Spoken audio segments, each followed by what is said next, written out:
Ano, parang minsan ako kasi na, hoy, palambating ka. Ang sinabi sa'yo, ha? Sinabi mo, hoy, te, ba't ako ba din?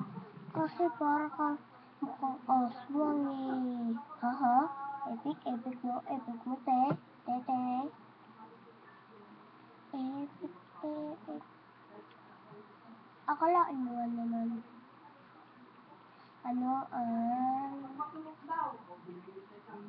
Kasi naman, yung kaklase mo, nang-agaw ng pensil. Kikinuha yung pensil mo. Ang ginawa sa'yo, kinuha yung pencil case mo. So, bukas naman, sabihin ng kaklase mo, hoy, bukas ka na lang ibabalik ha. Sabi mo, baka hindi mo na yung ibalik. Siyak sa akin. Akalain mo. Bye-bye. Mga pala po si But Stay Tuned din.